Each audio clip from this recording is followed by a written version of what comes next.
Olá, estamos no dia 30 de março de 2025, aqui estou eu, Juan Brandt, trazendo mais uma vez o debate de temas relativos à psicanálise e campos próximos a ela. Nesse momento quero abordar aspectos relativos à inveja, mas desta vez a inveja masculina. Então, inicialmente eu trago aqui o pensamento da psicanalista Melanie Klein, que nos anos de 30 a 60, do século XX, debateu bastante a questão do vínculo, das relações bebê-mãe, e a partir daí ampliando, a partir da abordagem do adulto, para encontrar esses aspectos na vida infantil.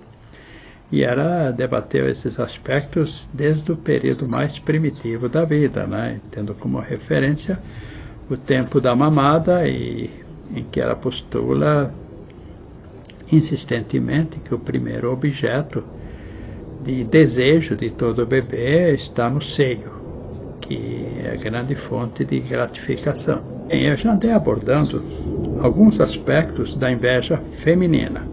Não exauri o tema, ainda vou voltar algumas vezes a ele, mas nesse momento eu prefiro entrar um pouco na questão da inveja masculina. E ela está sempre, de acordo com o pensamento de Melanie Klein, instaurada ou estruturada, melhor dizendo, a partir do que acontece nesses primeiros tempos de cada bebê. Então, vamos pegar somente pelo menino. O que ela percebe na clínica com adultos, em que ela busca referências da vida infantil. Reparem, não é diretamente o bebê que está comunicando. Ela chegou a observar bebês, ela pôde concluir aspectos importantes, mas ela tem uma clínica de adultos que remete ao período infantil, além dela também trabalhar com crianças. Eu acredito que todas essas abordagens permitiram a Melanie Klein fazer como que perceber como que um contínuo no desenvolvimento infantil, tendo por primado esse aspecto do tempo da mamada. Então, em determinado momento de sua obra, ela constata a inveja do menino pela mãe.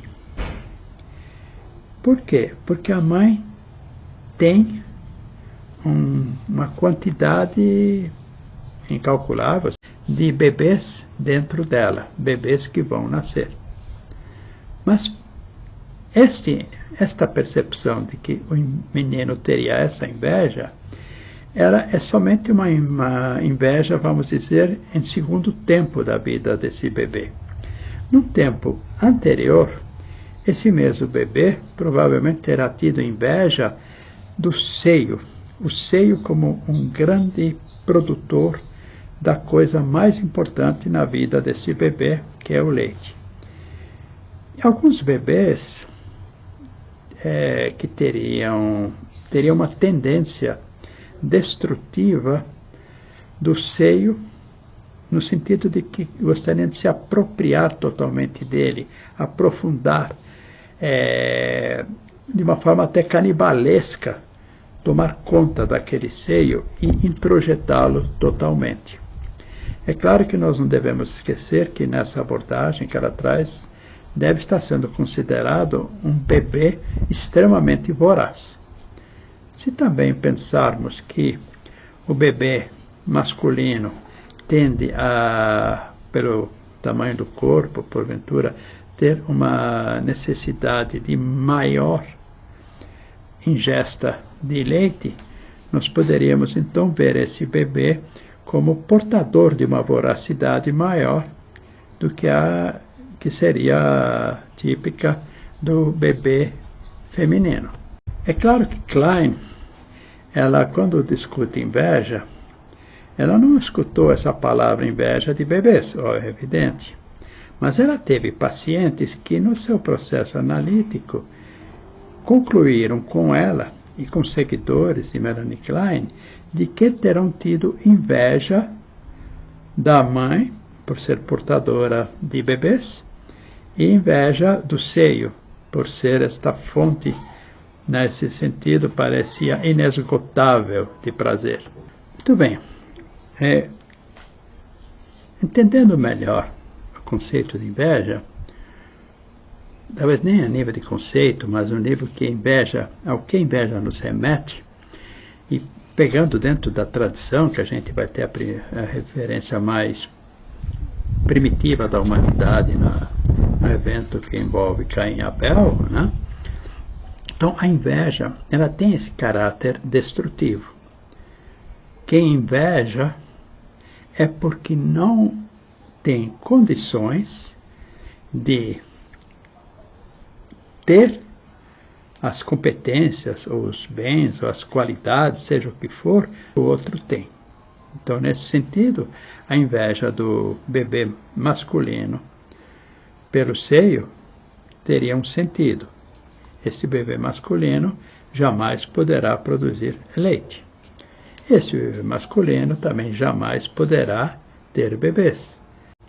Este bebê masculino jamais poderá receber de um filho qualquer o tratamento que é dispensado a uma mãe. À guisa de esclarecimento, é evidente que não é o bebê que vai lidar com filhos. Estou me referindo a um adulto que se remete à vida infantil no seu processo analítico, então reconhece algo nele adulto que ele está remetendo ao tempo em que ele era um bebê. Ou seja, Klein está fazendo uma construção teórica a partir de relatos e análises de adultos que estão regredindo ao tempo infantil e a partir daí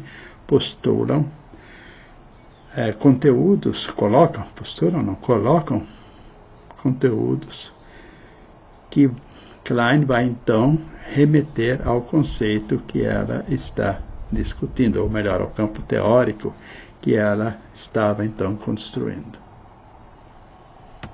A inveja também traz então a competitividade, porque no reconhecimento da incapacidade ou da incompetência ou da falta de recursos para ter o que o outro tem, o que acontecerá?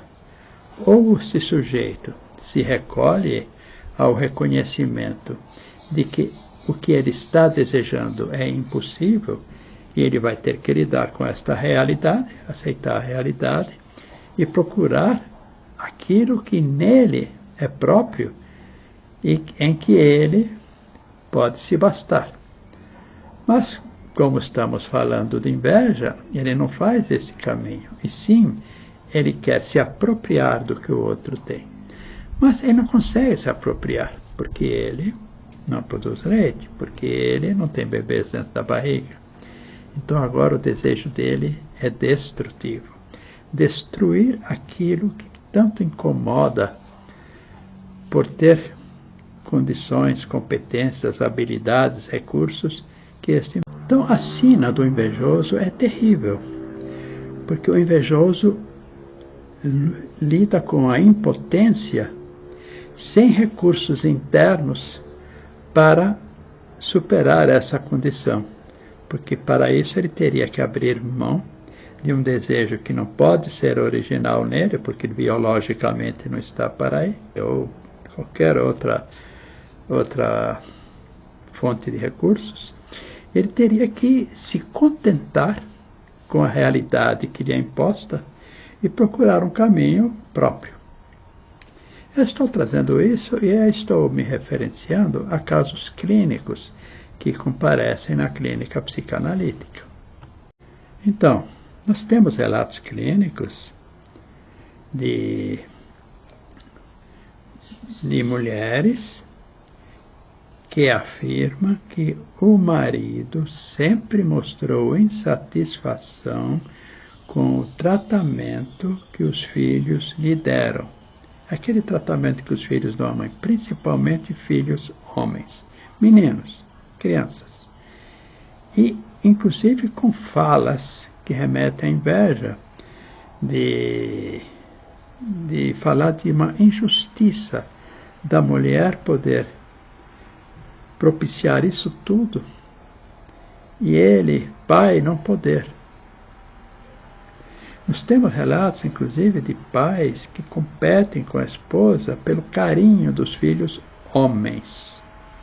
Então eles querem abraçá-los, querem beijá-los, inclusive subvertendo o que deve prevalecer nos encontros afetivos, porque esses pais transformam os meninos em um certo objeto de amor com carga erótica. Essa coisa do beijar, do abraçar intensamente. Então ele deixa de ser aquele pai da lei. O pai é o portador da lei, é o que transmite a lei. A mãe é que traz toda essa carga que já vem desde que aquela criança estava no útero dela, dessa coisa do conter, do amparar e de passar este potencial da ligação entre afeto e erotismo que só uma mãe é capaz de fazer. E o pai, ele só vai poder fazer isto até um ponto que não ultrapasse as habilidades ou competências ou a natureza aqui no sentido do que é natural, né? Da mãe. E aí está a dificuldade de muitos pais. Pais que competem com suas esposas pelo amor dos filhos. Temos pais que querem ser amiguinhos dos filhos. Amiguinhos. Eles confundem o lugar da amizade. Na verdade, eles têm que ser pais. E pai inclui, sim, afeto. Mas ele não pode ser amiguinho. Porque se ele é amiguinho, ele já não passa a lei. Ao não passar a lei, ele vai para um campo em que não existem limites nas brincadeiras. E quando isso acontece, este menino passa a perceber que as respostas que obtém da vida lhe são propiciadas, às vezes, dentro de um campo de inversão. A mãe passa a trazer a lei. O pai passa a trazer o que ele chama de carinho. Tais pais passam a ser extremamente permissivos com seus filhos. Isso acaba requerendo que as mães se tornem mais autoritárias, mais castradoras. Uma inversão radical. Então, e o menino já passa a confundir as sensações que ele tem no contato corporal com a mãe e o contato corporal com o pai. Podemos dizer que o pai deve dar tratamento diferente à menina e ao menino. A mãe, ela pode em si dar sempre o mesmo tratamento à menina e ao menino, desde que a menina, no determinado tempo, consiga deslocar sua carga de busca de afeto para o pai. E aí vai haver um encaminhamento normal dentro do que a gente chama de complexo de Édipo. Já o menino, ele vai ser tirado de qualquer excesso em relação à mãe pela própria presença do pai, que instaura a lei e diz qual é o caminho, passa a cultura e estabelece o lugar do menino, diferenciando do lugar da menina. O lugar do pai diferenciado do lugar da mãe. Entretanto, vemos cotidianamente, conforme relatei nesses recortes de casos clínicos, que são tantos, né? Uma dificuldade dos pais aceitarem esse lugar, porque eles buscam, certos pais, com com muito desejo, vou dizer, ocuparam o lugar feminino. Então, certos hábitos, por exemplo, do pai dar de mamar para o bebê, colocando a mamadeira no peito como se fosse um seio. Evidentemente que ali estamos no campo desta inveja masculina, né? Pais que não querem só brincar com os filhos das coisas de adulto, né? E também não querem passar para o lado para o âmbito da transmissão da lei, querem somente brincar, esperando que o filho queira brincar com eles no lugar de ficar com a mãe. Querem que faça a escolha. Querem que o filho, na hora em que tem um presente para dar, por exemplo, um doce, dê a ele pai no lugar de dá-lo à mãe. Como que desentronizando a mãe deste lugar fundante da humanidade, que é justamente o da maternidade, que se estende pela maternagem. São pais que atrapalham o processo de maternagem porque querem estar nesse lugar. Então, este é um dos pontos assim que eu queria abordar aqui nesse momento inicial da inveja masculina. Acredito que vai voltar a ele. Mas um aspecto muito interessante da gente estar sempre atento nos atendimentos é que a inveja, ela quando atua contra o objeto invejado, ela tem esse caráter destrutivo das qualidades do objeto invejado. E quando o objeto invejado é destruído, esse sujeito quer ocupar este lugar. E aí se estabelece no psiquismo da criança uma inversão da função dos objetos primordiais, que têm funções bem diferenciadas. Atualmente fica-se querendo dizer que não há diferença. Não há diferença fundamental e estruturante. Quem fala essas coisas está dentro de ideologias que querem negar a realidade da natureza das coisas, né? E isso não causa nenhuma coisa boa, não. É uma ilusão achar que igualar resolve problemas. Não, igualar cria problemas mais graves do que o não igualar. Então, numa clínica com casais, com família, é muito importante que estejamos sempre atentos aos lugares marcados da maternagem e da paternidade. Não quero usar a palavra paternagem, primeiro que acho ela seria muito ridícula, mas este lugar do pai.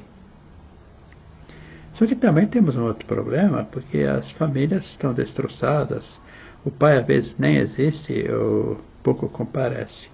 Então aí vem um outro aspecto importante a considerarmos. É imperioso que tenhamos todo um trabalho de resgate da função paterna.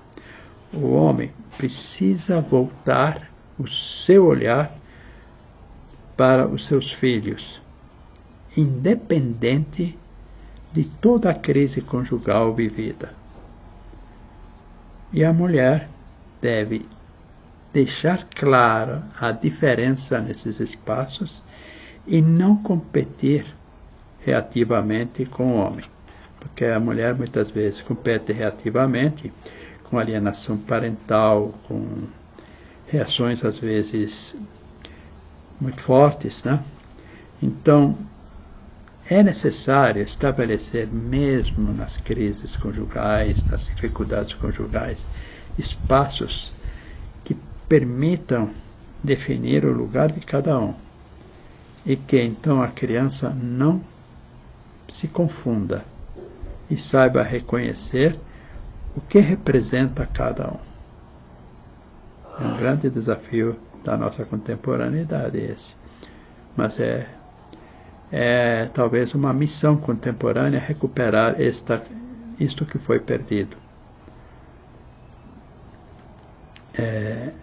A preparação da mulher para exigir do homem que ele ocupe o lugar de pai e não de mãe também não pode ser esquecida.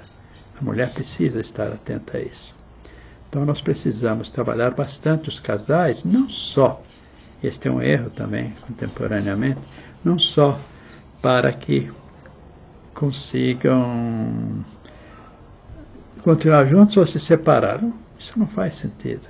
Nós precisamos trabalhar os casais muito além disso, para cumprir a função que decorre de surgir um casal, que é constituir uma família, cuidar dela, prepará-la para que depois esta nova geração suceda a anterior e de uma forma até bem melhor do que a anterior, que é a grande missão da vida. Então era isso que eu queria trazer hoje. Agradeço por me acompanharem. Sempre alerto que nós temos nossa clínica, atendemos individual, casais, família, damos formação para psicanalistas, damos supervisão de profissionais, tá certo? E estou programando o início de um grupo de estudo para tratar esses temas todos, mas sempre numa psicanálise que passa pela filosofia, que passa por outros campos. É uma psicanálise que reflete muito, em lugar de seguirmos estritamente teoria. Não, eu sempre penso numa psicanálise que olha no seu entorno. Uma psicanálise dentro do campo da realidade do que é a vida. Então, isso no nosso grupo de estudo vai estar presente. Quem tiver interesse é só me procurar. Estamos em Brasília e o meu WhatsApp é 61996431886. Muito obrigado. Até a próxima.